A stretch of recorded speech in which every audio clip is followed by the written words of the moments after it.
Good morning once again. So for today, we'll be looking at TypeScript. So in our previous class, we actually concluded, should I say completed our project, which we're building, which is a command line interface application. So we came to a conclusion, and then we did the most important part. And you all understood what we're trying to achieve. So today, we will introduce TypeScript. We introduced TypeScript. We look at the reasons why we need TypeScript. So we also set up TypeScript environments. Then we start with the basic types, type annotations, type inference, union and intersection, type aliases, interfaces, and generics. We introduce generics as well.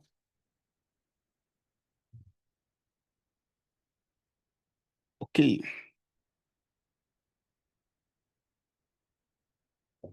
So without wasting our time, the first on our list here is what is TypeScript? I believe most of us have heard about TypeScript, but we don't really know what TypeScript is. We don't know why it is used and all of that. So today we introduce TypeScript and we try to get familiar with TypeScript. So TypeScript is a superset of JavaScript developed by Microsoft. So this simply means that every valid JavaScript code is also valid TypeScript code. But TypeScript adds additional features on top of JavaScript. And we'll see that in a bit. So the characteristics of TypeScript, well, the first characteristic here is static type checking. So TypeScript checks for type errors at compile time before your code runs. You have to compile TypeScript to JavaScript before executing the JavaScript code. So the static type checking here simply enables TypeScript to check for errors at compile time before your code actually runs, so as to eliminate errors. Second X-tick here is it compiles to JavaScript. So TypeScript code gets compiled or transpiled to plain JavaScript before it can be executed. The third X-tick here is enhanced IDE support. So the IDE, integrated dev environment. So it enhances IDE support. That is better autocomplete, refactoring, and error detection. So we'll see all of this when we start working with TypeScript. The fourth X-tick is the modern JavaScript features. So it supports latest ECMAScript features, like even in older browsers, because when you compile to JavaScript and you run, it tries to make it the supported in older browsers as well. So for an analogy, let's say, for instance, let's say, like, think of TypeScript as JavaScript with a safety net. Yeah, because when we're building our command line interface application, we encountered errors that with TypeScript, it would have been a straightforward thing. But just like how a spell checker helps you catch types before sending an email, TypeScript help you catch programming errors before running your code. Okay, so I guess I should just give you a simple example because some of us have not really seen TypeScript in action. So let me just see TypeScript.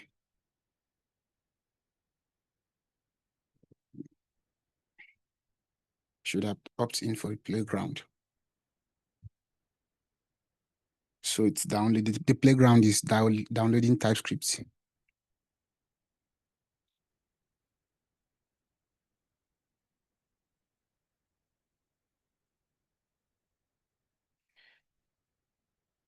It's taking a bit of time.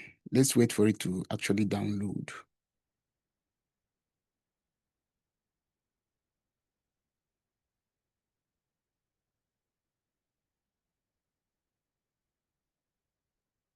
Wow. So this is taking time.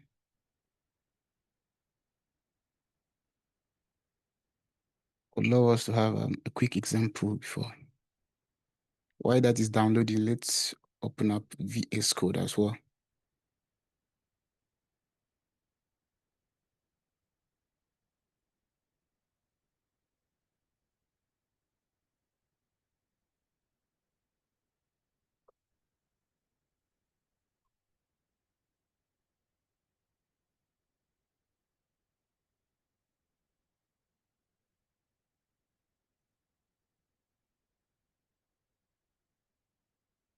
So we create a new directory.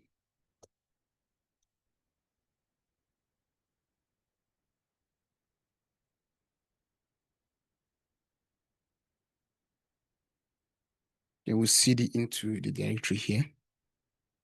So in here, we create a new file. Let's call this index.js. So in this index.js, let's try to do something. Let's write code, JavaScript code that has an error. So let's say function, say greet, and this greet takes parameter of name, which is a string, and it simply returns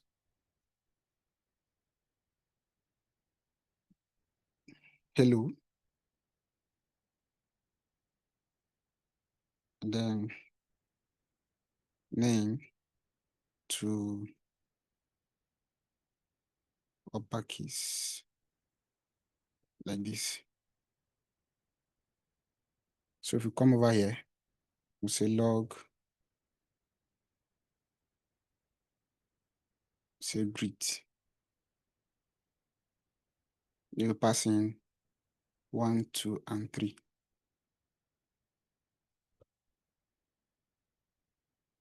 So let's try to run our code and see what we got.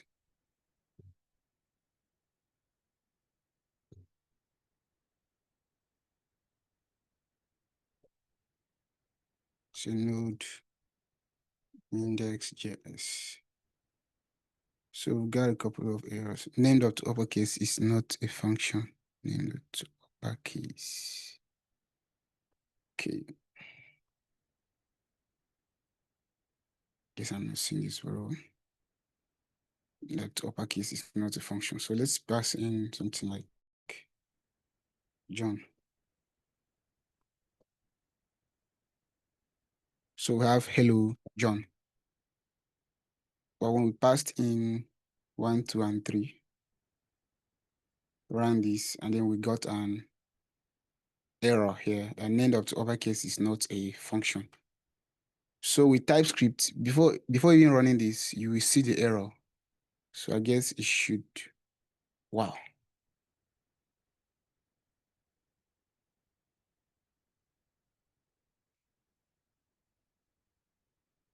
Okay, so let's see how we can do this here.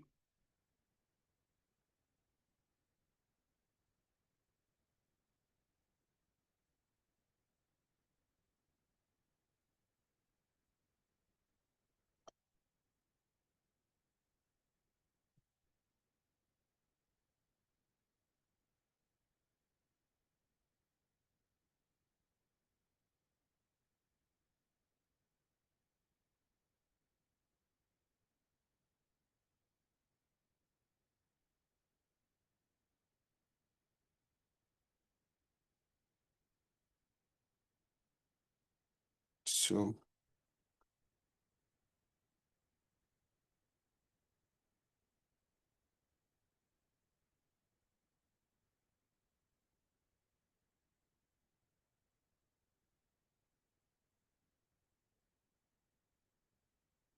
let me just install, please, who is that? Martins, what's happening? Why are you drawing on the screen?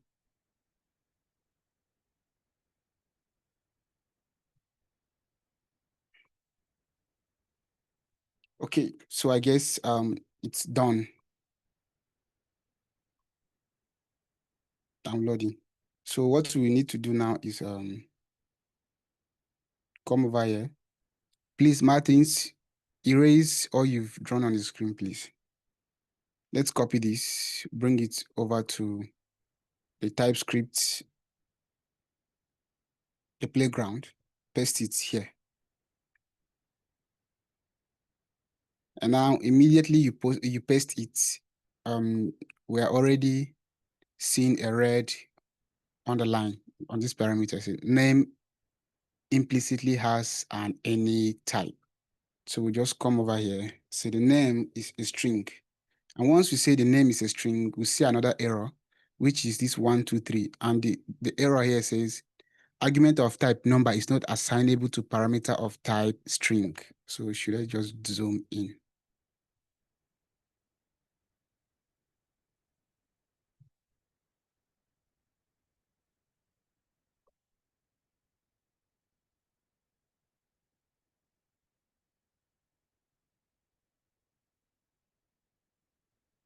So argument of type number is not assignable to parameter of type string. So when we remove this, we'll make this a string John. And now TypeScript is happy. So without even clicking any button, you can run this. And we'll see our log, hello, John. If you come to errors, there are no errors. Come to DTS, and this is the type. And the JavaScript here, it has compiled, use strict. It has compiled to JavaScript. Okay, so now, Martins, please erase what you've done on the screen, please.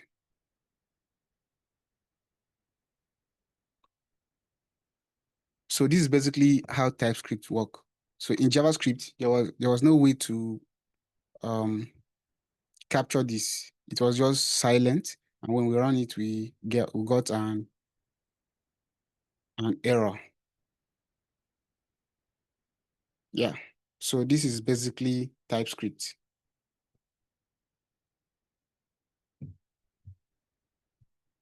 So now that we've seen the basic syntax TypeScript,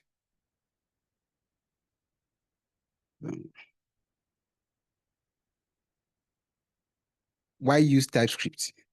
So the reason why we use TypeScript is early error detection. So we detect errors early. So we catch bugs during development and not in production. So we also prevent common JavaScript pitfalls like undefined errors. And the second reason why we use TypeScript is for better developer experience.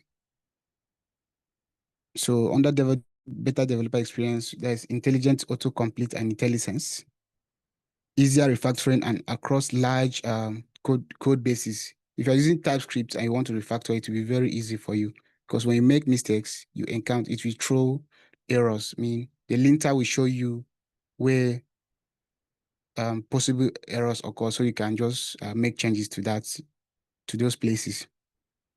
And self-documenting. So code through type annotations. So self-documenting code through type annotations and all of that.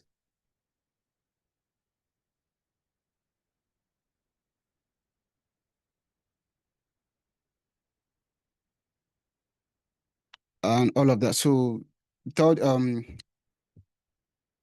reason why we use TypeScript is improved code quality. So TypeScript actually improves code quality. So it forces developers to think about data structures. So it makes code more readable and maintainable. Helps with team collaboration as well. And the fourth reason why we use TypeScript is scalability. So it's essential for large applications used by major companies like Microsoft, Google, Airbnb, Slack, and so on and so forth. And also for better support for object-oriented programming patterns as well. Okay, so why we move through, why we use JavaScript,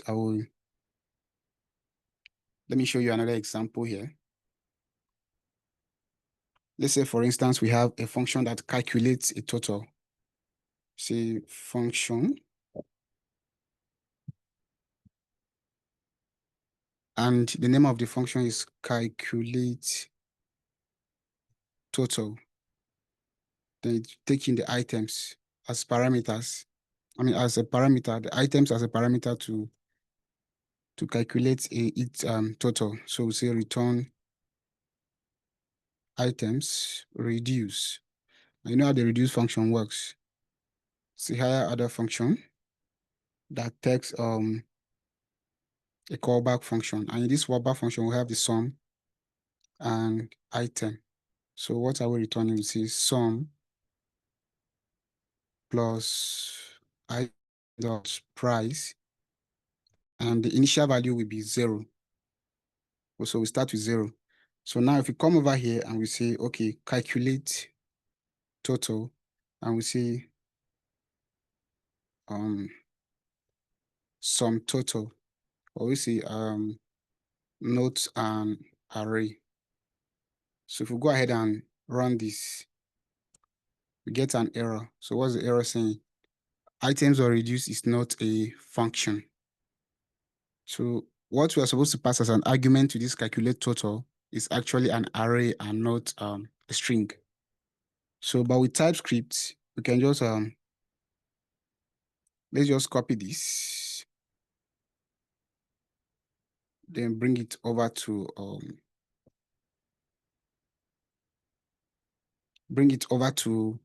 our playground, paste it here, and we'll see errors.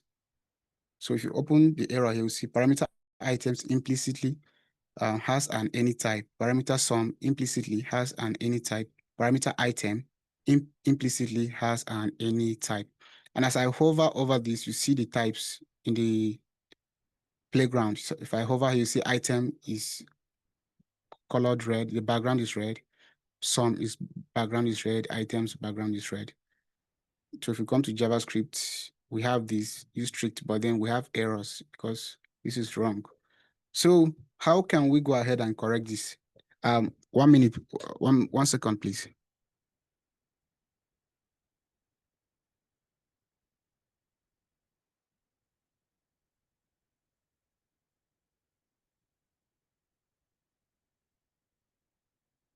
So how can we go ahead and correct this? So now, first of all, we need to fix this error. So there are 2 ways we can do this. We can just come over here and say, this is price is a number. In the array, price is a number. Then we can do, since it's an array, we can do something like this.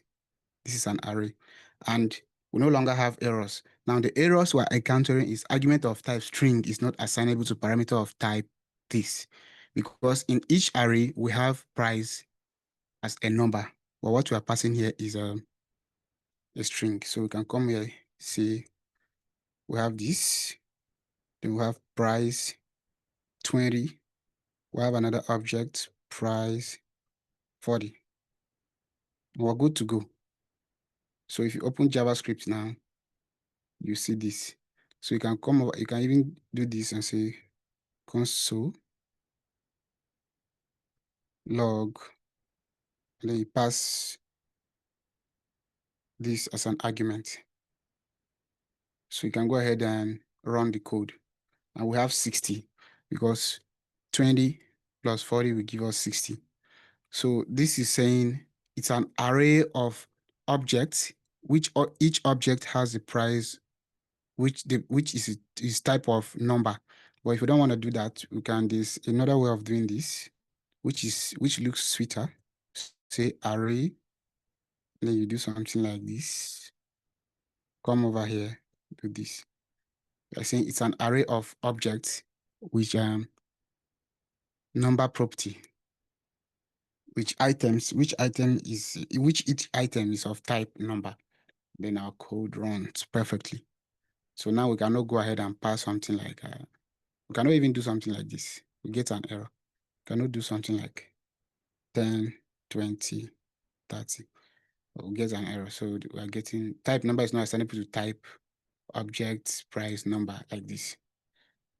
So this is actually great. Okay.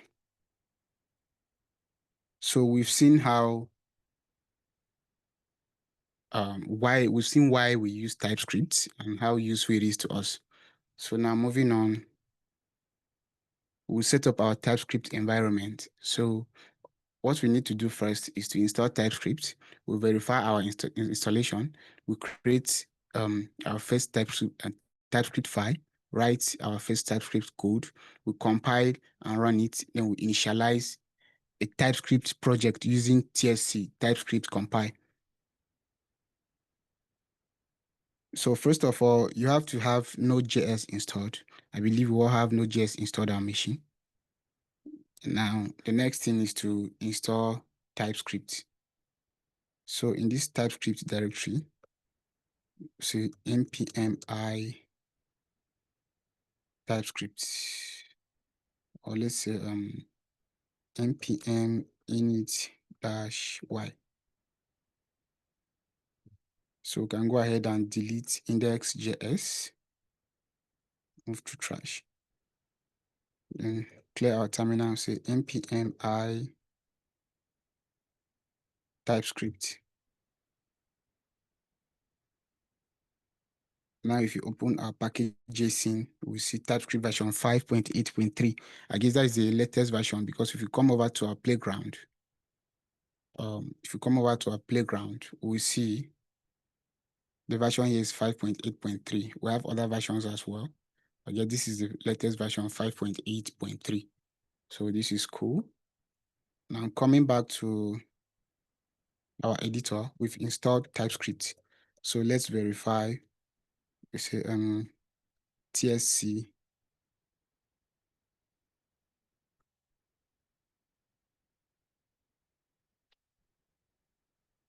gtsc.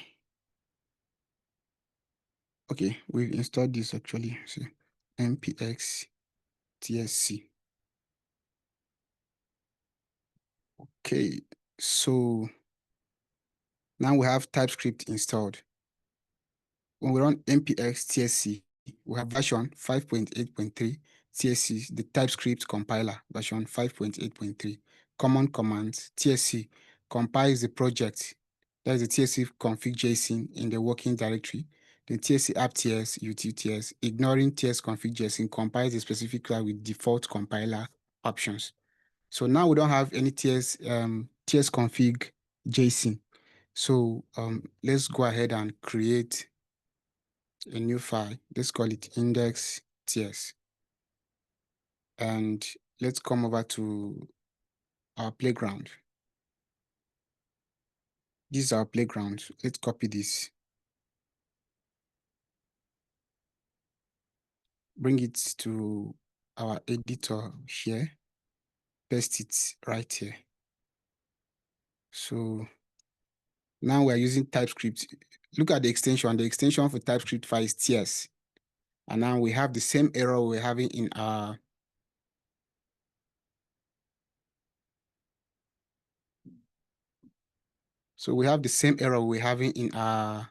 playground. And then the error says the type number is not assignable to type object price number. So we can just go ahead and eliminate this, bring in price, and we see 20, price 40, like this. And now we can go ahead and say TSC. Since we have TypeScript installed locally, we can say npx tsc, and then we say index ts. So we're saying TypeScript compile index ts. Now, if we hit enter, let's see what happens. So we've seen a new file.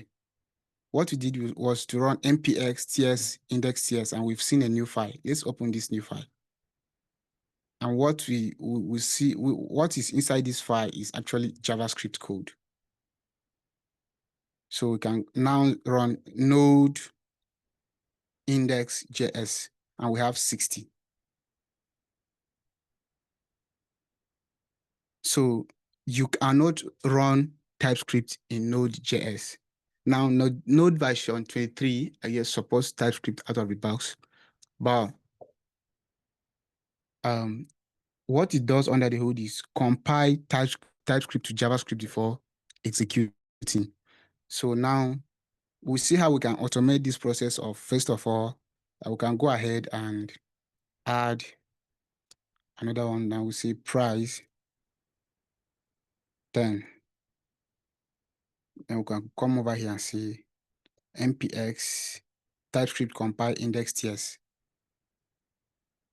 And now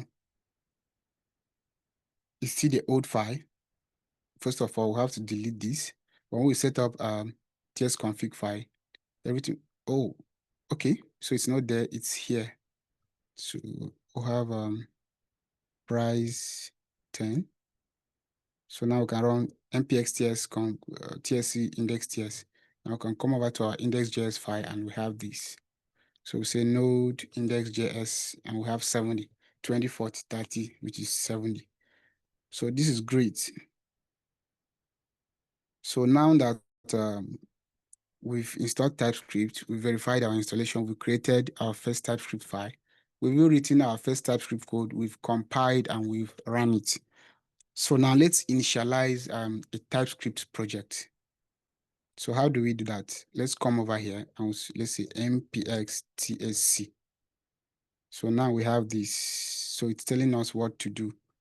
So tsc init create a ts config JSON with the recommended setting in the working directory. Okay, so let's do that. npx tsc -- init. So now we have a ts config JSON in our project.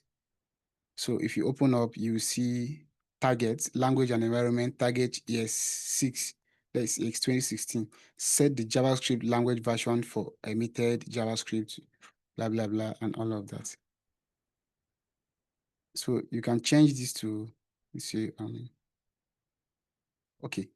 So now that we have our TS config JSON, we can come over to our package JSON, and in the script, we can write a script here, include a script that compiles our code.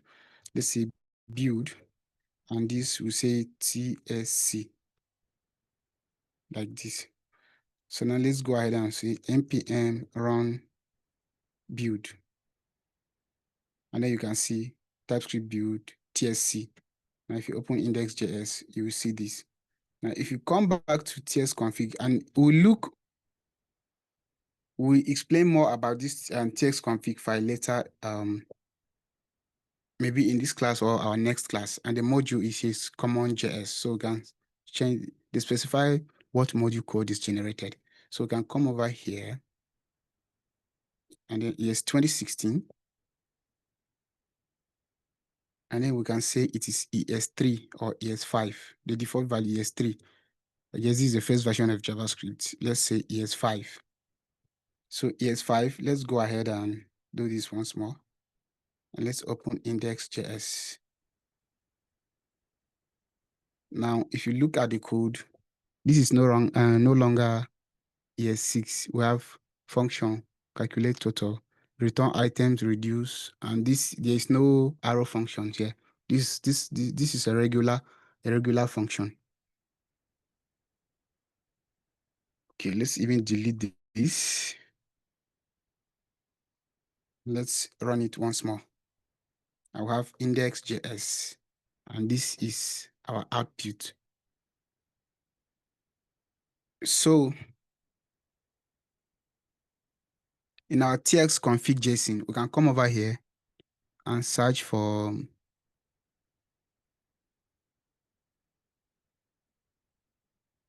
there are many things. We can allow JavaScript, we can check JavaScript, then we can specify our output directory here.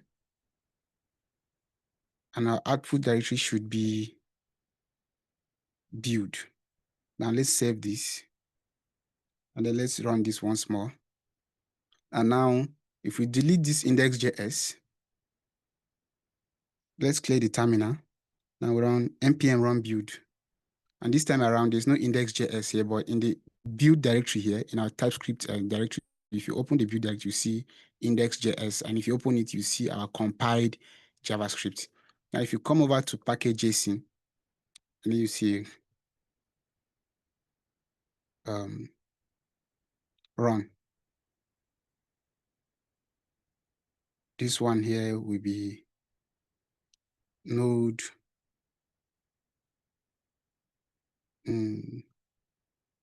build slash index.js like this. Now, if you say npm run, no, let's say npm run exec. So it shouldn't be npm run exec. Let's execute exec. Should run this missing script exec. Okay, I did not save it. Clear the terminal and run npm run exec. And now we have 70 because we are running our file. So we can see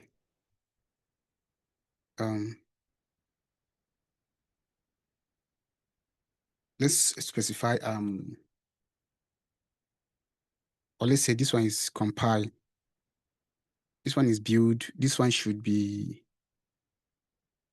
execute. And then the entire workflow should be, let's say, dev. Then we say, okay, so it should be TSC and node build index.js. So now what dev will do, let's delete the build directory because that is generated for us. Let's clear our terminal and then we run npm run dev. And look at what just happened. It's as if we are running Node.js. So TypeScript will compile to JavaScript for us automatically, and then it will run, it will first of all run TSC, compile to JavaScript, and then it will run exec, which is which will run the index.js file in the build directory. Wow, so that is great. So now we've initialized a TypeScript project and it's working perfectly. So moving on, we will look at the real deal, which is basic types. So TypeScript provides several built-in types that correspond to JavaScript primitive types, plus additional ones for better type safety. So first of all, we have the primitive types. And you know what primitives are in JavaScript, which are number, string, Boolean, null, and undefined. So basically, we can just come over here and say, okay, we have some primitive types here. You see const, say late age. See age is a number and you see 25. So this is a primitive.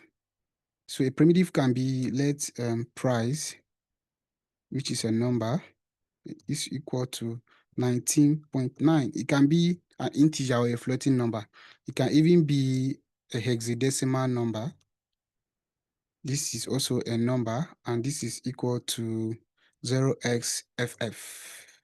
This is a number. It can be a binary or an octal. So let's say binary, which is a number as well. This is equal to 0 binary. This is how to write binaries 1010. So these are all primitive number primitives. So if you hover over this, you see that age is a number. So if you try to say age to uppercase, and then you see TypeScript is telling you, no, there's an error. You are doing something wrong. And if you hover over this, property to uppercase does not exist on type number. Great. So these are just basic types. So moving on, we have the strings. So we say late name, which is a string. This is equal to John. And we also have primitive string primitives can be anything. You can say let full name, which is a string, then you interpolate it. You say, okay, you say name like this. Okay, so we have an error here saying cannot redeclare block scope name, but it was declared. Yeah, okay.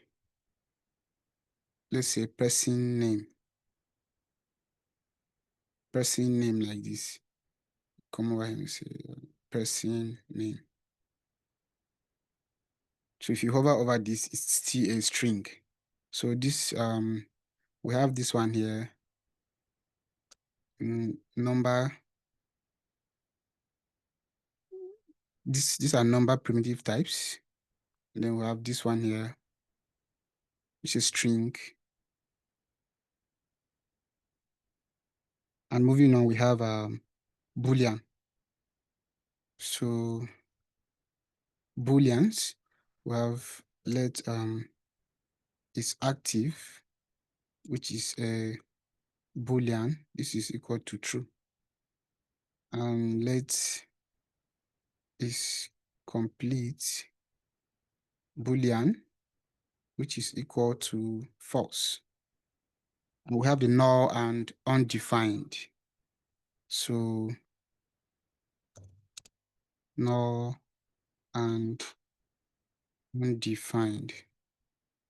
So we say, okay, late date, which is null, equal to null, like this. And you say let value with a type of undefined equal to undefined. So these are basically the primitive types in TypeScript. Number, string, is booleans, null, and undefined. So we also have in JavaScript, we have primitive and reference types. So moving on, we have reference types as well. So for the reference types, let's say array types. For array types, we can do something like let's say array method 1. So we say let numbers equal to, this is an numbers. This is an array of numbers. So instead of saying it's just a single number, we're saying it is an array of numbers. Now, if you look at this one here, it's just a number, but not an array. But this one, we are adding an array, an empty array to this number. This is actually not an empty array. This is TypeScript syntax. Then we'll go ahead and say 1, 2, 3, 4, 5. So this is an array of numbers. If you hover over this, you see it's an array of numbers. And for string, let's say let names, which is an array of strings. This is equal to John, Kent, and Josh.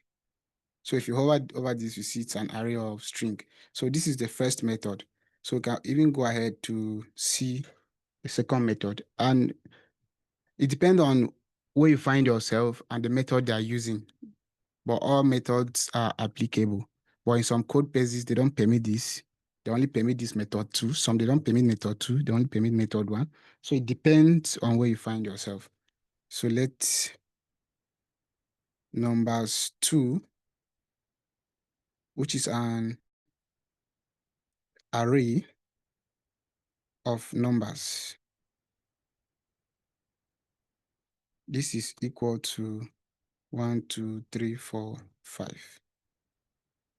And let's names 2, which is also an array of strings. This is equal to John, Josh, and Kent, like this. So now if you hover over this, see this is an array of numbers. You see the same thing with this. If you hover over this, it's the same thing. If you hover over this, it's still the same thing. An array of numbers. Different syntax, but the same thing. There's no difference, just the syntax. So if you come over here, we can even, this is an array of string and array of numbers. You cannot add, if you go ahead and add John here, now we have an error. What is it saying? The type string is not assignable to type number. So this, you cannot add any other type here.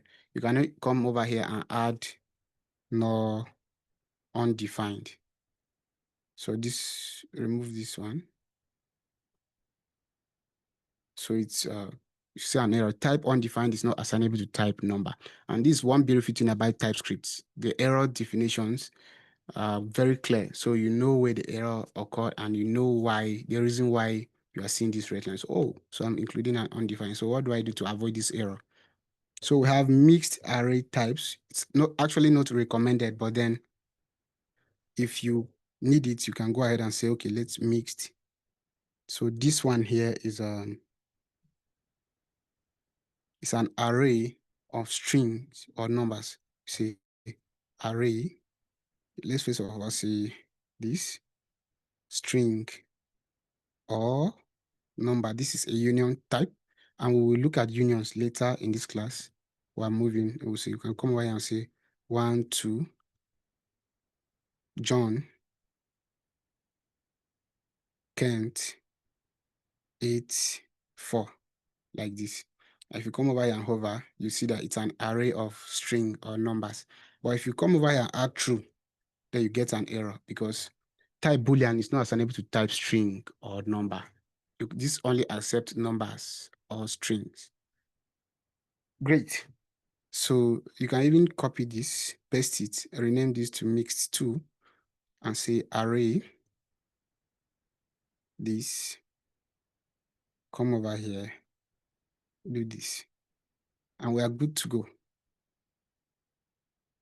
So as you can see, this an array of string or number. This is also an array of string or number. Great. So both methods work well. So we have object types. So for object types, we can go ahead and so let's rename this to basic types. So you can reference it anytime, but we don't have to delete anything here. So we have object types. So before we write any types for any object, let's say we have let person equal to, and then we specify, we say name John, age 30, we say is employed, we say true.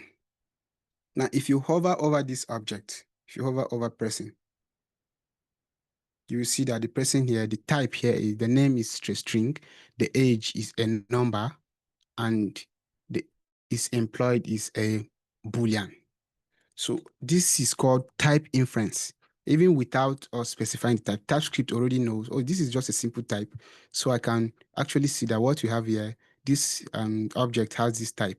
But we can go ahead and explicitly specify this. You can say, we can do it this like this. You can say, okay, name is a string. Name is a string. Age is a number. And is employed is a boolean. And now we are cool. So TypeScript knows if you hover over this, it's still the same thing.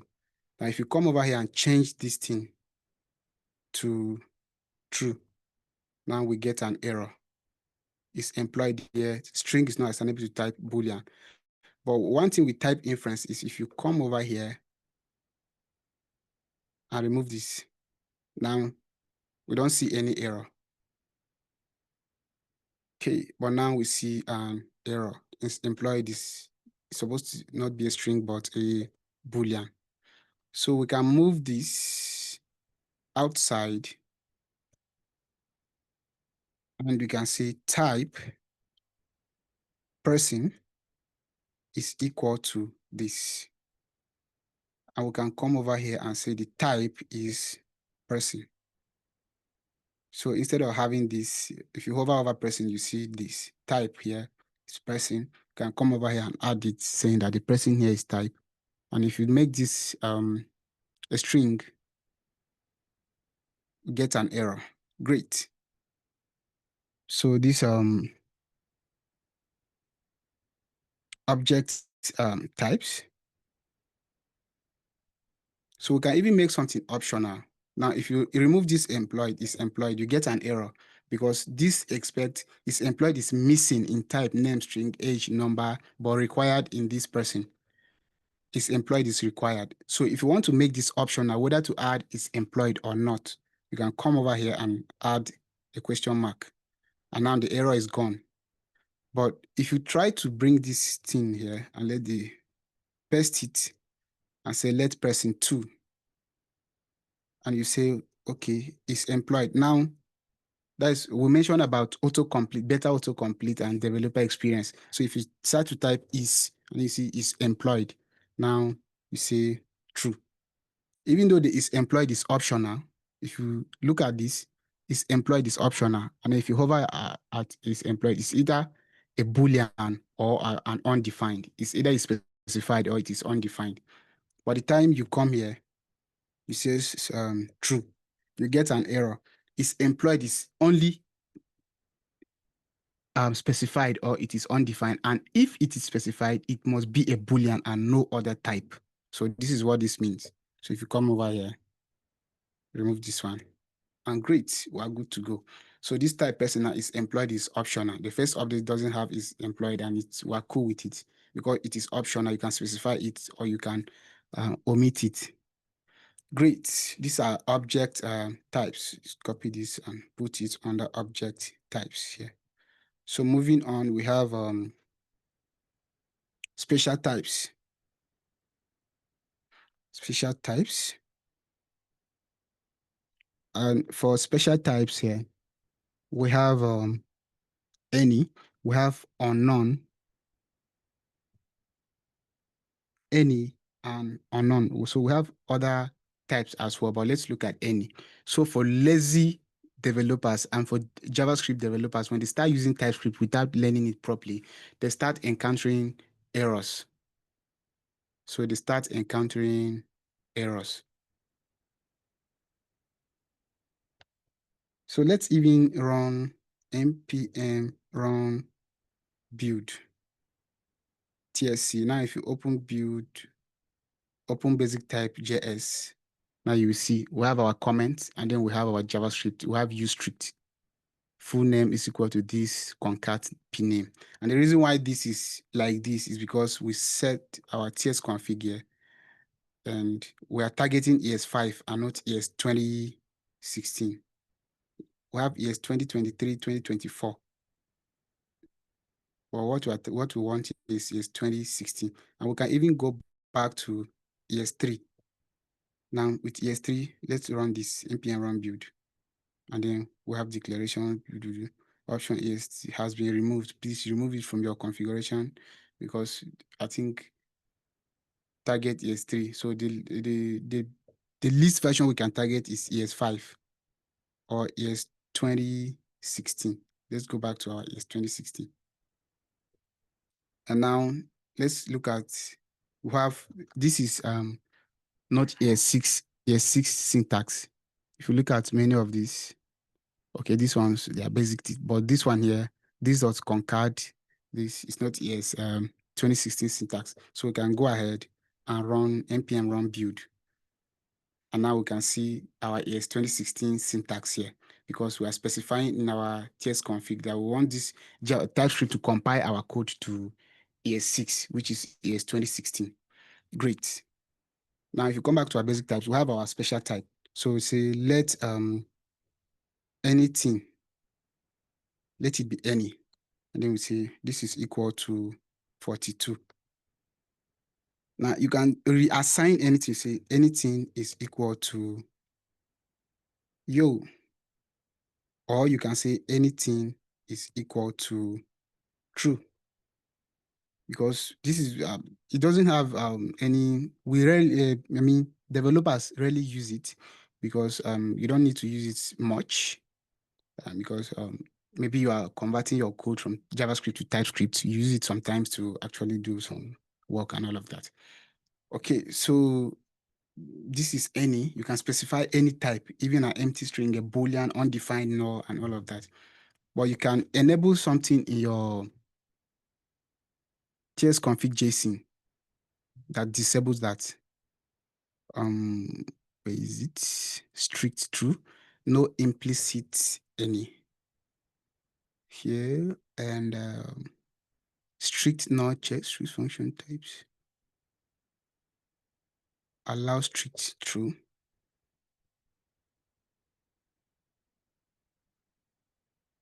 Okay, let's check. No implicit any.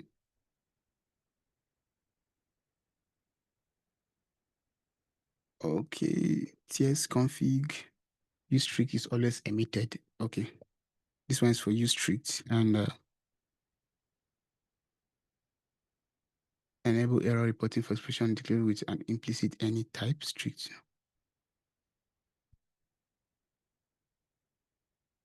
Okay, so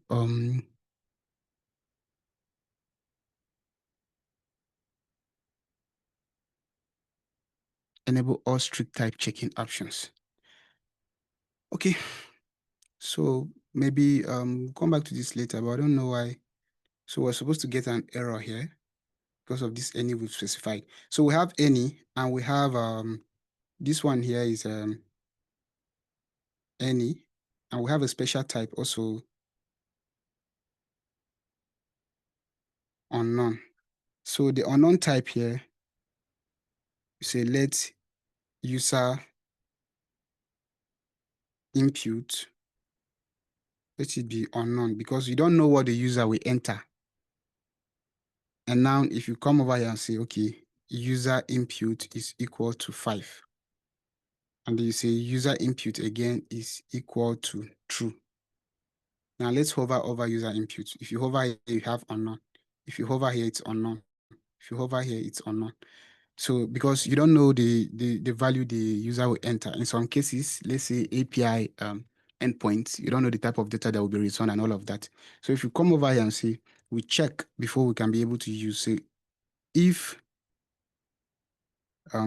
type of user input is exactly a string, if it's a string, then we'll go ahead and say log user input to upper case like this.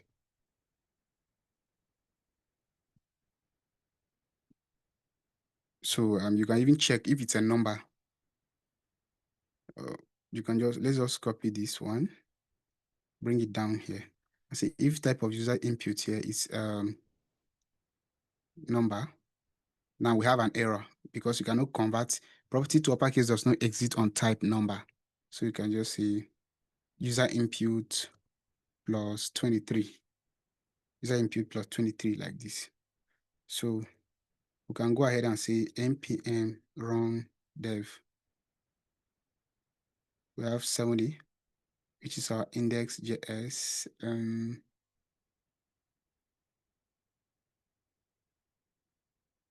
Okay, we're not importing it here. Okay, we can just come over here quickly and see basic types. Yeah, basic types JS, and you can go ahead and do this.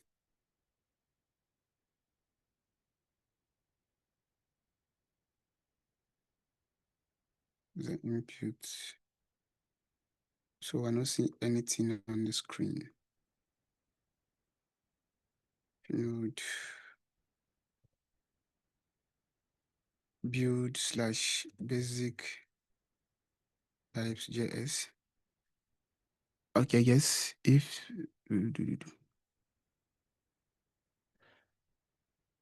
okay, that's by the way. We'll have to do it to call it so it can work. So let's reverse this. Index.js. Okay, so now that we've known the basic types, we have our basic types. We have number, string, boolean, null, and undefined. We have array method. This how to specify an array. We have array method 2. This is another syntax. We have the mix types. We have mix type with this syntax. We have the object types. We have this. We have the special types. We have any and unknown. This is great. Okay, so moving on, we have type annotations. So under type annotations, we have variable annotation, object method annotation, and array and object annotations. So let's see how this works. So type annotations are explicit declaration of what type a variable, parameter, or return value should be. So when you declare a function, you will explicitly declare the parameter and the return type, or what the argument should also be. So let's see how this works. So in TypeScript, you see annote tiers. So in the annote tiers, for variable annotations, let's say let count number equal to 0. So this is basically what we've seen in basic types, where we specify each type for each variable.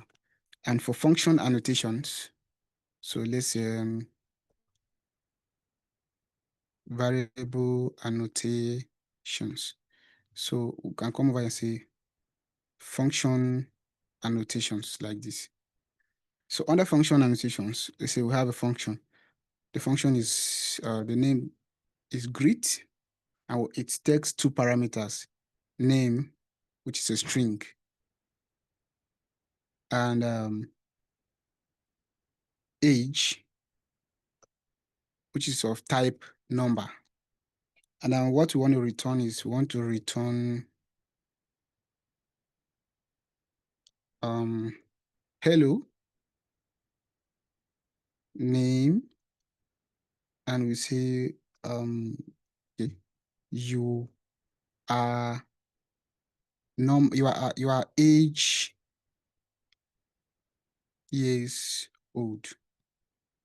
If you hover over this function, you see that it is a type inference. It knows that what is returning is a string, because once you interpolate, every other thing in this becomes a string. So if you hover over this, parameter is a string, name is a string, age is a string, but the return type is a string. Then you can explicitly specify it here that the return type is a string. So the one outside of this bracket is a return type. If you come over here and specify, say the return type is a number, you get an error.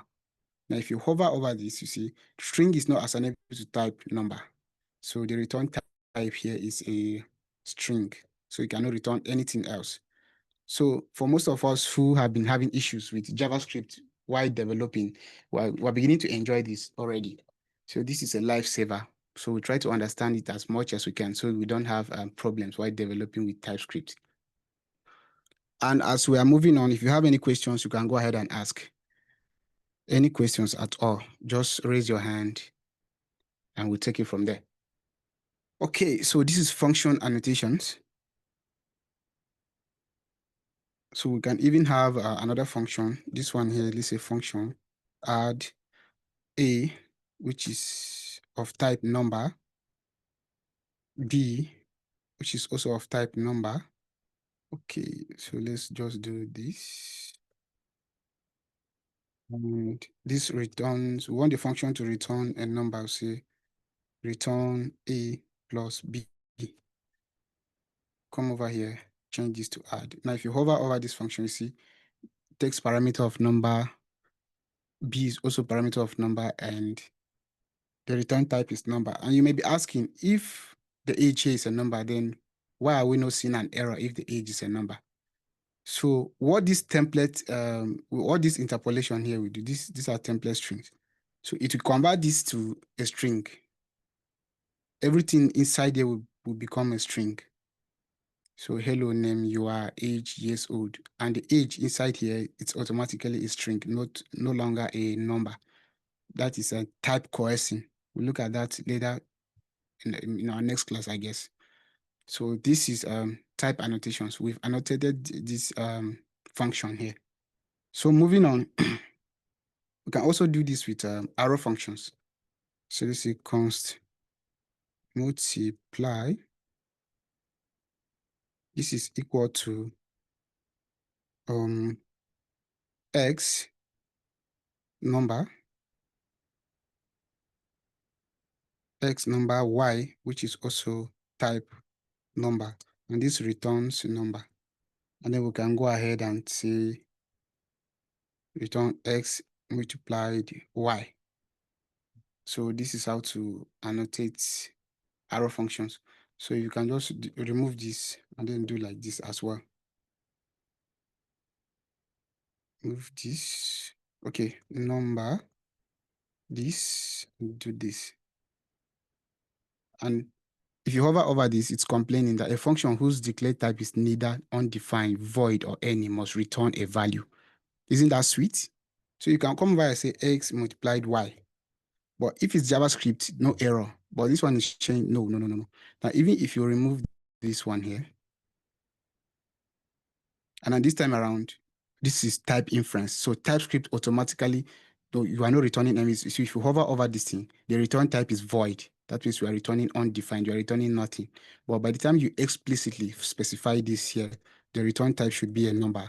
Now you see an error. Now TypeScript is telling you that a function whose type is neither undefined, void, or any must return a value.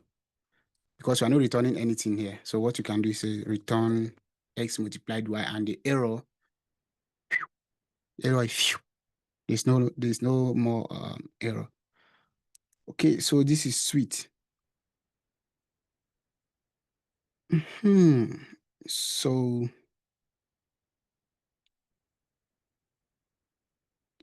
we can even take in multiple parameters with different we say function create. Let's say this one is a create user, and then we take in name of type string. String will have age, type number, and is admin, which is a boolean, and we can remember default parameters. We say false. Now in this function, we specify the return type. They will say log let's say log name. Let's just leave it like this, but then we'll come here and specify void. This is because we are returning nothing. By the time you come here and specify something else, say string, you get an error here. This is saying, oh, a function whose declared type is neither undefined entity must return a value. So we don't want to return anything. It's either you leave TypeScript to infer the value, the return type, or you specify it to be void, like this. So this is great. Now, we also have object methods annotations. So we can annotate an object method. Okay, so let's perform some magic. Let's go over here and say we have a let's calculator. We have our calculator here. You say this is equal to an object. So this object has it has methods. So the first method here is add, and the add, what we expect is add with a parameter of a, which is of type number, b, which is also of type number. So this needs a comma. And what will this function return? It will return a number.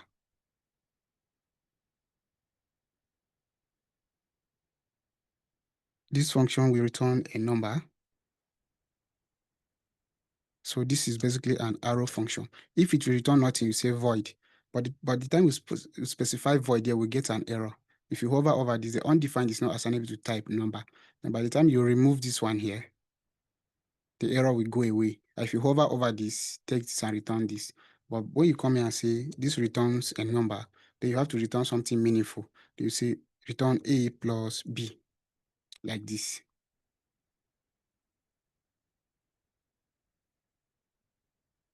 Now we can go ahead and add another one. Copy this, add, call this one subtract.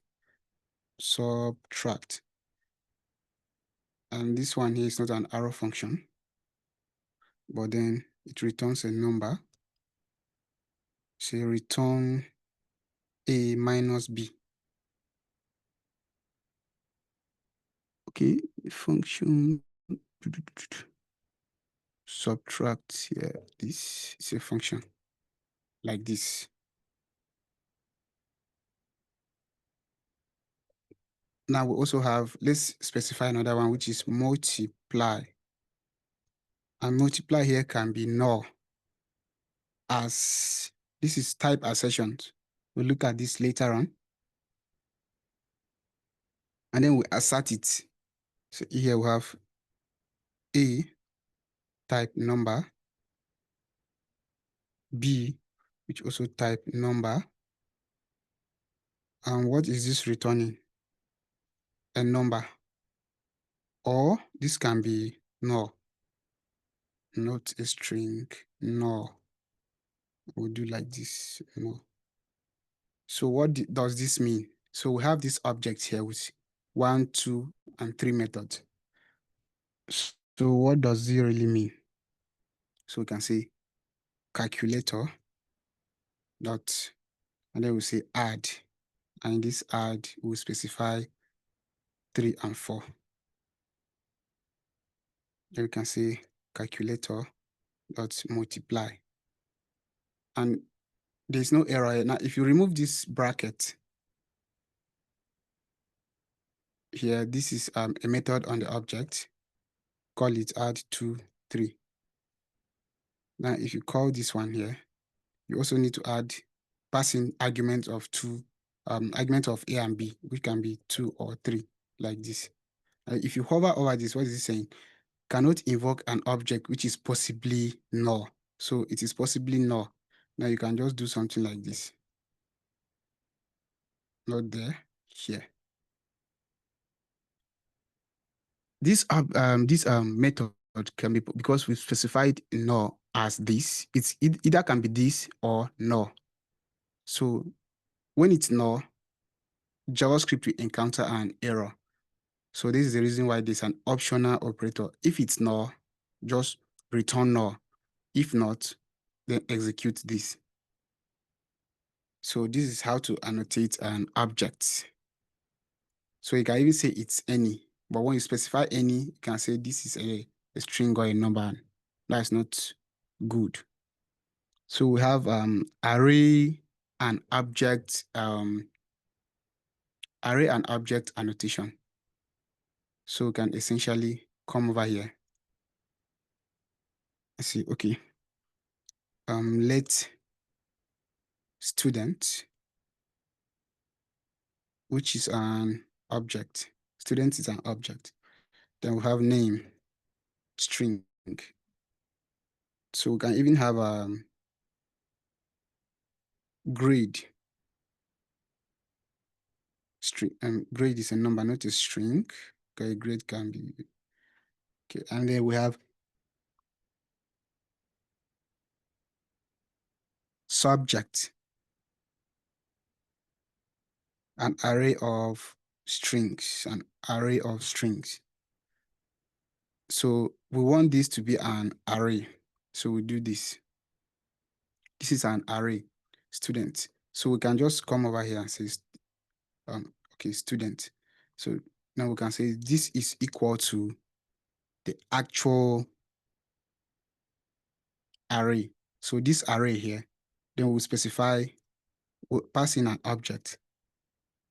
And the first one here, the name here, let's say this is John.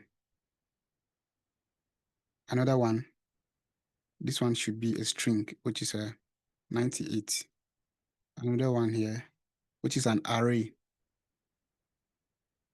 But then we're getting an error. The reason why I say object literal may only specify non-properties and John does not exist on type name. So what we have to do here in this object, this is an object. So we say name is John. Grade is 98. And subject is an array of string, and we see math, see English, oops, English language, like this. So if you hover over this, you see that this is an array. Now you can even go ahead and do array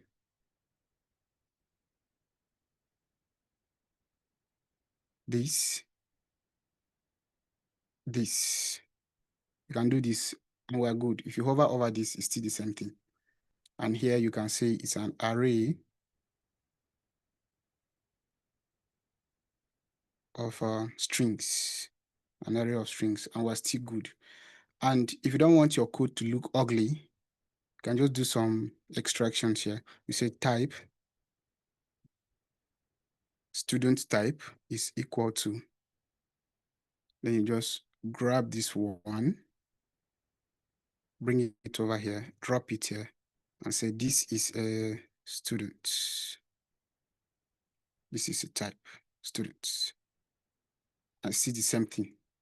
Just that you can use this over and over again. You can specify, you can declare another student object array here and bring this, show, okay, this is an array of this, and all of that. Wow. So this is actually great. Now we've seen how we can annotate types to make TypeScript happy and make our code readable and understandable. So at first, I believe most of us may be confused because TypeScript is actually a superset of JavaScript. But don't be afraid. All you need to do is keep building with TypeScript. Start with a small project, then try to understand the errors and try to eliminate them. From there, you get familiar with TypeScript and your life will get better. I mean, TypeScript is a lifesaver. Without TypeScript, frustration frustration will mend you. Let me just make it like it will mend you with JavaScript. You can imagine how we built that command line interface app, but we have to do some refactoring and all of that because of minor errors. So that frustration will mend you. Let me just make it that way. Okay, so this is type annotations. So now we've seen how we can annotate variables, functions, and objects. Here we have objects annotation, and we have object and array. Say array and object annotation. So why I'm adding this little comment is maybe after this class, I'll push it to GitHub so you can go ahead and always look at it when you're confused. I mean, if you have any questions, you can also ask. So this is type annotations. So now that we've understood what annotations are, what variable, objects, and array and object annotations are, let's move over to type inference. So TypeScript can automatically determine types based on the values assigned to variables. So this is called type inference. So we encountered some scenarios where even without explicitly specifying the type, TypeScript also it recognizes, okay, this is a number, this is a string, or all of that. So inference. Yes. So you can go ahead and do something like let name equal to John. Now, if you hover over this, cannot declare, okay, this name is it was a reserved name in JavaScript. So a reserved variable name in JavaScript. So that's the reason why TypeScript saying cannot declare a block scope name, but it's deprecated actually. So now we can go ahead and see last name. John, and we don't have that error. If you hover over this, you can see the name is a string. So this is called type inference. TypeScript is actually inferring those types for us. So it is inferred. This, what we say here, this is inferred as a string. And if you say let age equal to 25, this is inferred as I don't really age. So I guess this, sure, the reason why we're having this is not because of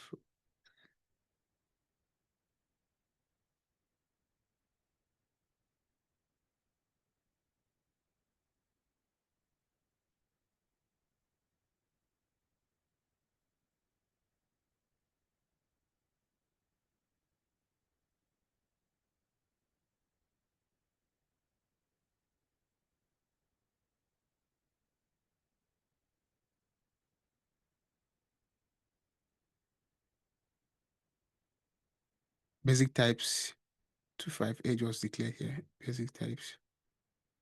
Okay. Okay. Okay, now I understand.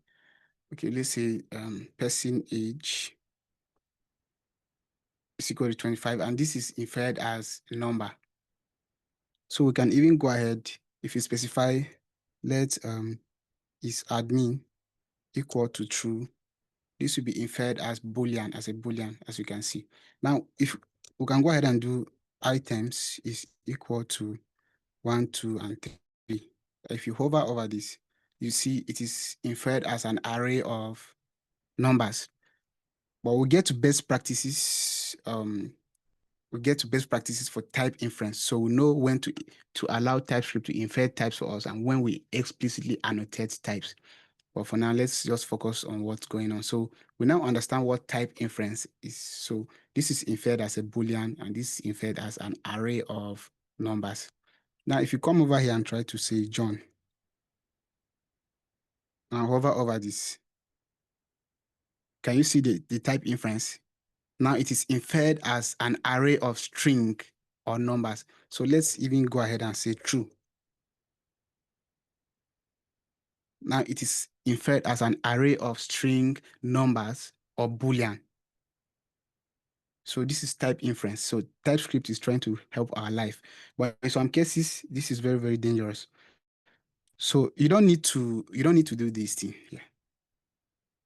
You don't need to do this. So this is not advisable.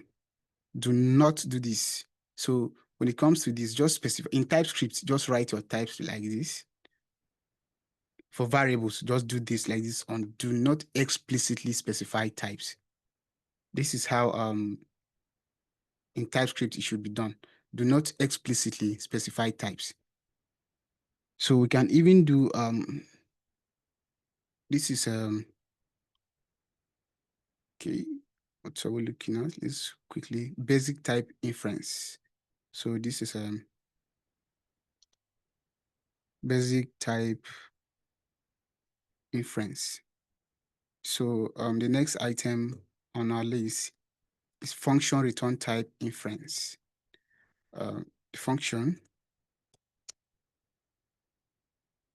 return type inference. The function return, so we can say function add A, which is of type number, B, which is also of type number. Now say return A plus B.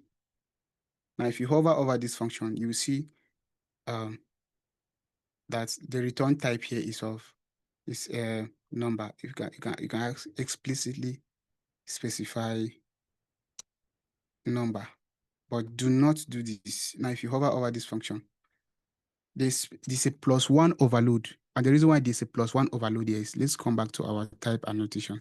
And then let's do duplicate function implementation. Now, if you go ahead and comment this out. Now, if you come over here and hover over it, there's nothing like +1 overload. And we're not going to be discussing about +1 overload because that is basic JavaScript under functions. So if you want to know why, the reason why we had an error here, and in this inference types, we had a +1 overload. You can go ahead and check that out. Yeah, you can go ahead and check that out. That is basic JavaScript. So we had a function return type. So we'll go ahead and remove this. So JavaScript already TypeScript already knows what we are trying to return. It is inferred as a number. Okay, that's great. Now, by the time you say, okay, let's copy this quickly, paste it here and change this to full name. And this, okay, full name. And here we have F name, which is the first name. And let's say the first name here is a string. And we'll have the last name, which is the person's last name, which is also a string. We'll do away with this. We interpolate this. We say return first name, last name, last name like this. It should be last name, last name. Return. Okay, so if you hover over this, it is inferred. The return type is inferred as a string. So this is basically type inference. So we also have complex, let's say this one, let's say complex inference with conditions. So we can say function process value, and then the value will be a number. So we have conditions in here. So now we have an error, and the error say number is declared, but its value is never, and parameter number implicitly has an any type, because if you go ahead and use this number, let's say if value is greater than 0, what we want to do is return positive. Oh, okay. This is a number and I'm saying value. The number here, number. Okay, so now we've used this, but we still have another error. The error is a parameter number is implicitly has an any type. So TypeScript is telling us to specify that type. And if you come over here and then see, save this. Okay, I think strict, because the strict true. Save this. Aha. And now we no longer have the error. But parameter will have these 3 dots underlining this that is trying to let us know that this has an any type and we should specify the type. So if we say strict true, and we say no implicitly any, we must specify. Now we have this error, and we must say this is a type number. This is of type number. So if the number is greater than 0, return positive. Else, if number is less than 0, return negative. And else, what do you want to do? Return 0. Now hover over this. You got this function is basically the inferred types are positive, negative, and 0. So we can see this is inferred as number and string. So because if you hover over this is a string, this is a string, and this is a number. But this has this is a union. This has another different meaning, because we can see positive, negative, and 0. And you can say return nothing else, because this is where we stop. Do not go past this line. If this is false, this will be executed. So this is complex inference with conditions. So as you can see, this is inferred, but by the time you specify string, there's an error telling you that the type number is not assignable to type string. If you come over here and specify number, now we have an error for these two. Type string is not assignable to number. So allow TypeScript to infer this for us. Great. So we also have contextual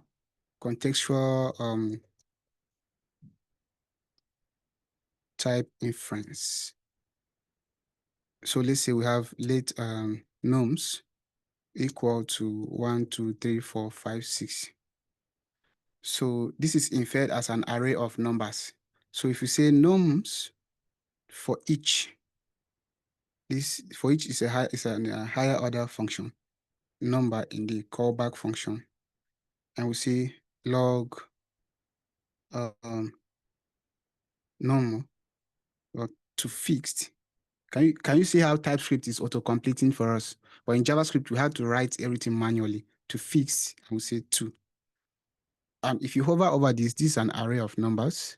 If you hover over this as an array of numbers, if you hover over this, it is a number. It is a number because TypeScript knows that this is an array of number, and for each number in the array, that means what is in the array is a number. As you can see, it's of type number. And if you come over here, this is a number, and to fix here is a method on number. Number dot to fix DDD, and this. So no errors. Type inference. We are safe. But if you come over here and say, yo, John, and now problem. To fix does not exist on type string or number. To fix does not exist on type string. Wow. So I don't have to do that. Remove this. But if you do something like John, this doesn't mean you can't do it. You say if type of number is exactly number, this, and you are safe. Else, log num to uppercase. Can you see?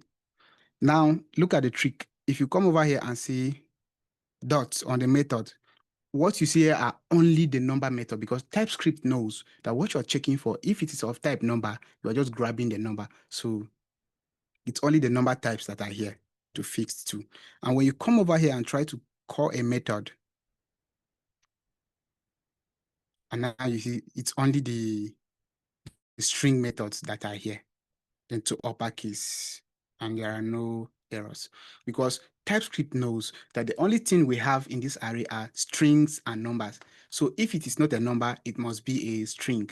Now, if you come over here and add true, another problem, because if it is not a number, it may be a string or a Boolean, but you are just saying to uppercase. You cannot convert true, a Boolean, to uppercase.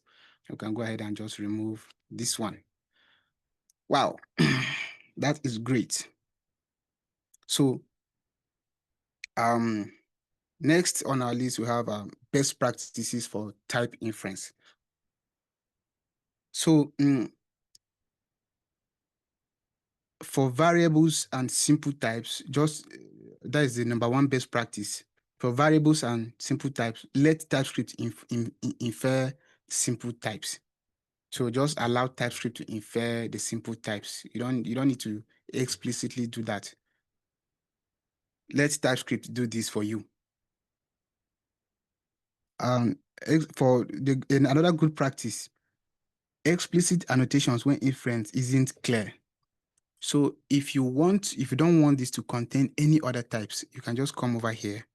See, this is an array of numbers, and then you just do away with this. And now TypeScript is happy. You don't want later to do something like items push John. Yeah, you don't want this. You don't want this to happen. So argument of type string is not assignable to parameter of type number. What must be pushed in this array must be a number and not a string. So you don't want this. This must be a number. Or you don't want a Boolean to be pushed. It must be a number. Okay. So that is explicit annotations where inference isn't clear. Then avoid unnecessary explicit annotations. Avoid this thing. Avoid something like that is not good. Avoid this. It doesn't make sense because TypeScript already knows it is a string. And if you hover over this, it's a string. So avoid doing that. It's not necessary. And in this case, if you have a function that takes an object, let's say function process user, and that takes in user here. Let's say return user name, like this. So explicitly annotation for function parameter. So explicit annotation for function parameter is necessary because this is an object. So you can come over and say, this is an object. But it can be an object of, if you come over and say, name does not exist on type object. This is an object, but does a name, is a name in that object? Or you can say, if it's like this, you could say, return name in user. That is when you say user name, username, or John. Now this function knows that the return type is unknown because it doesn't know the type you are returning. So the name in this user, the Typescript doesn't even know the name. Is the name a number or it is a string? So you can even come over here and say record. And the record here in an object, string. This is an object with a record, string. And now if you hover over this, Typescript knows what you are returning is a string, because if the key is a string and the value is a string and you are returning this, that means name here is a string because it's a value. The name here is a key and the value of the name is also the string. It's a string. The name is a string. The value is a string. Okay, so you explicitly specify this. So you can even go ahead and do away with this, the object, the record, or you can say the record here, it may be a string or a number. So now if you hover over this, Typescript knows that you either return a number or a string because the name can be a string or a number because you did not explicitly specify it. Then you can remove this and say, okay, inside this user, the name here is a string. And now you can go ahead and remove this. Remove this. And then Typescript is happy. You are just here name string and what you are returning is a string. And that's it.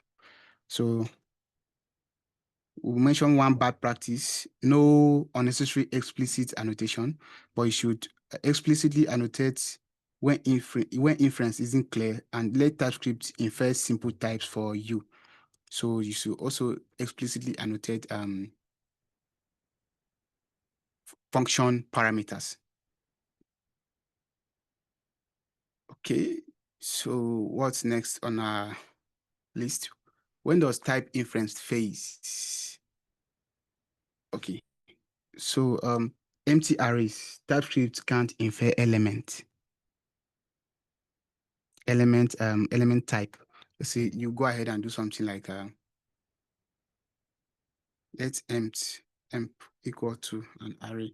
Now if you hover over this, TypeScript is saying any, because it doesn't know there's no element in this array, so it cannot decide. So it's saying any element can be in this array. So TypeScript is not inferring this. So you have to specify. If you want the array to be an array of string, you say an array of strings like this. If you hover over this, TypeScript now knows that if you put in a number here, it will shout at you, it will yell at you, yo, this must be a string and not a number, bro. So you come over and say, yo, and TypeScript is happy. Okay, so this is actually a better approach. And if you don't want to do this, if you don't want to specify this, if you don't want to do something like this, you can completely eliminate this thing here and come in here and say, okay, John is the initial value, and TypeScript now knows that this is an array of strings. So it will infer it as an array of strings. So this is really, really sweet. So now we know when type inference fade and when to annotate and leave TypeScript to infer types for us.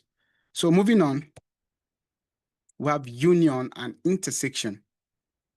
Okay, so we may be asking, oh, what are unions? What are intersections and all of that? Okay, so union types allow a variable to be one of several types. So think of it like an or logic. Think of it as an or logic. We have or, we have and. Think of it as an or logic. So union types allow a variable to be one of several types. So come over here, new file, see union tiers.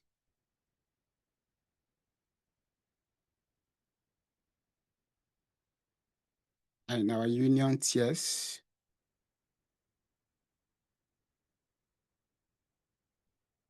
in our union tiers, we can do something like let ID. I'll say ID can be string or a number.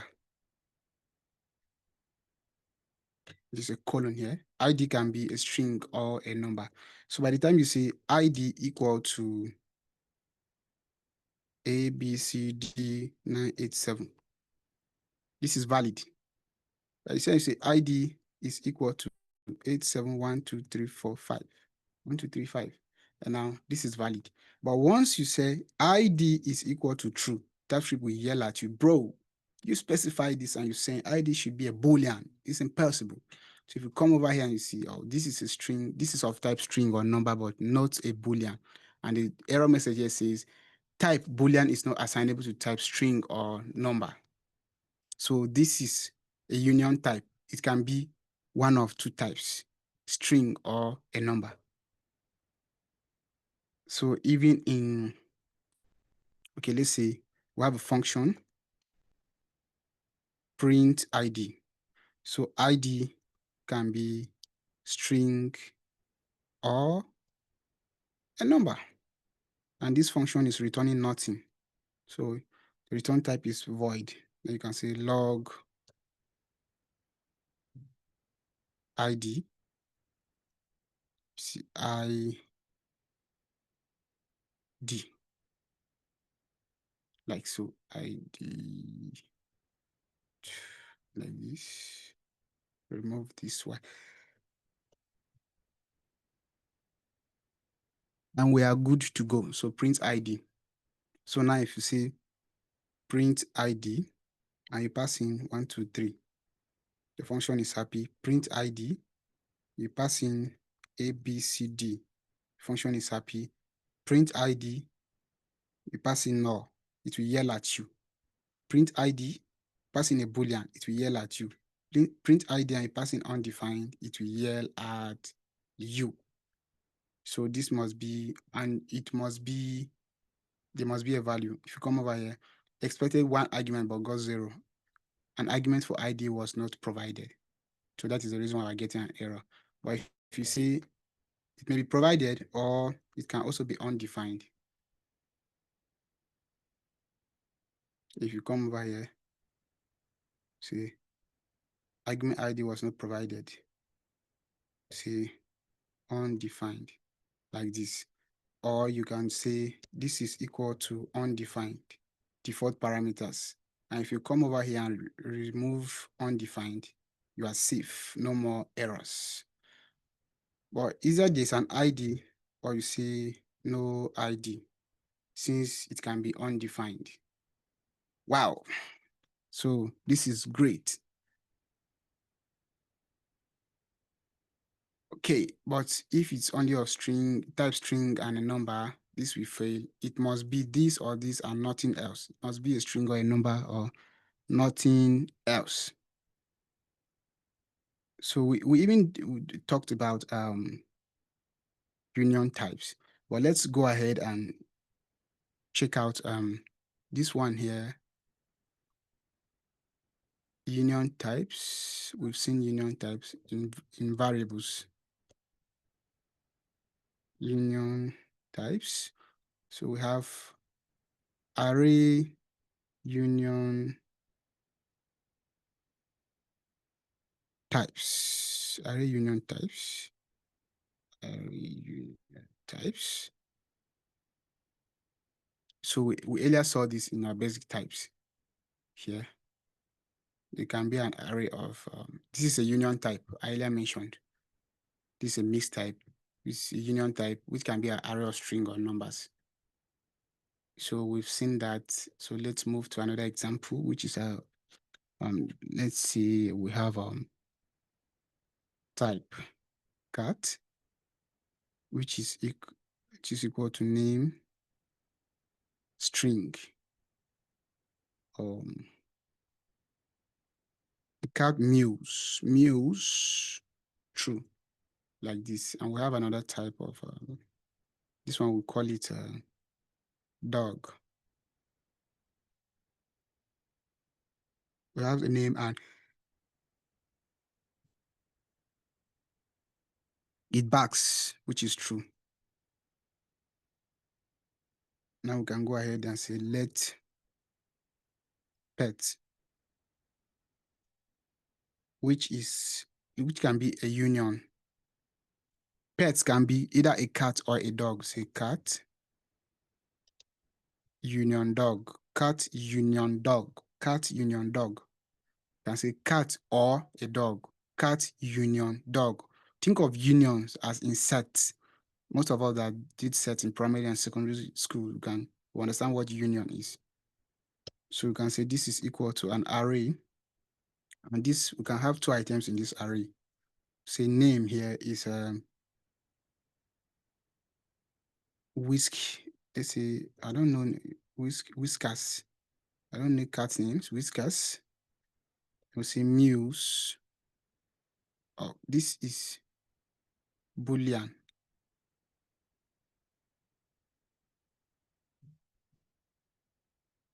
Boolean. Muse. True. And we can have another one, which is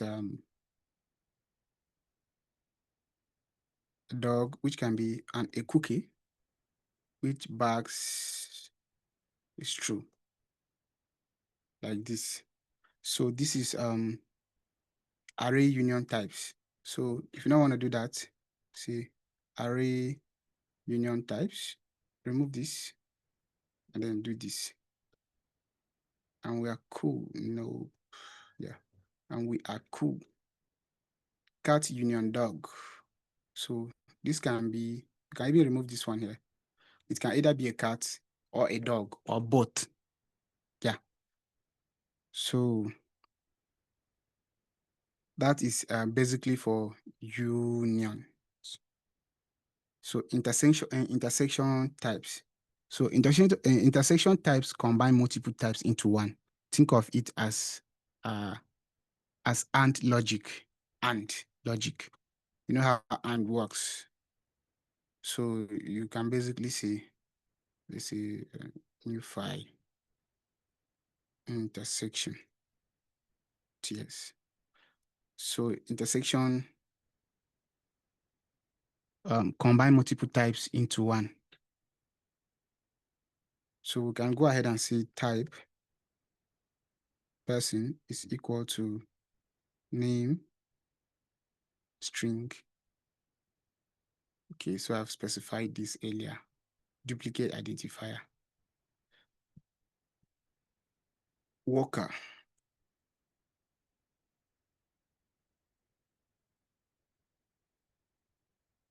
Worker. Where? Hmm. Okay. Staff. Okay. Staff, name, string, and age, number. So say type employee and employee, which takes an employee ID, which is of type string, and department, which is also of type string. Now, an employee staff is a type. This doesn't make any sense, but let's just make it employee. Oops, what is this? Say interviewee. So, okay, now, let's say now we have a hired staff. This can be either a person, not either. It can be person and employee.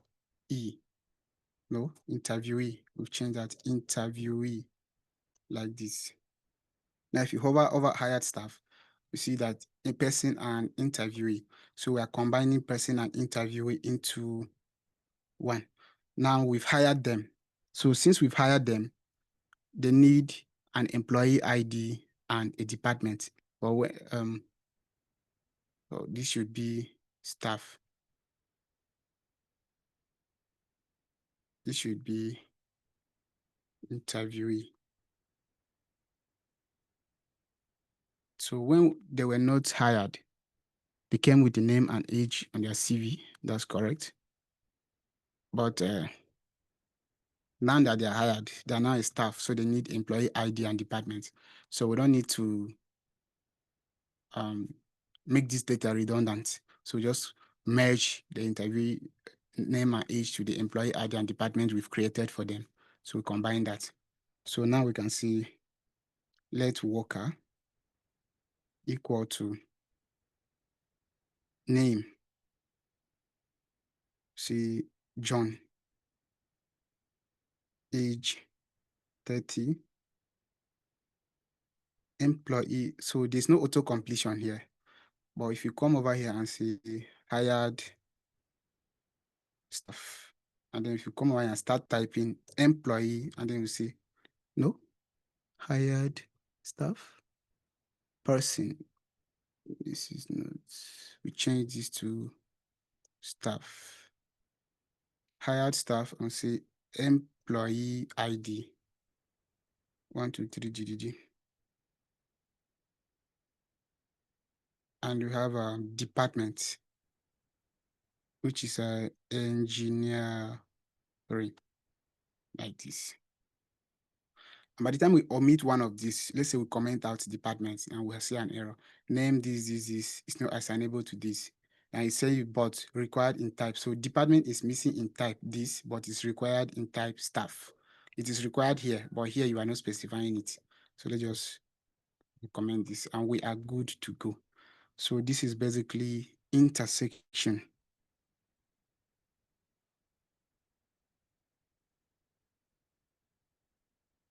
I have union types, array union types, and intersection types.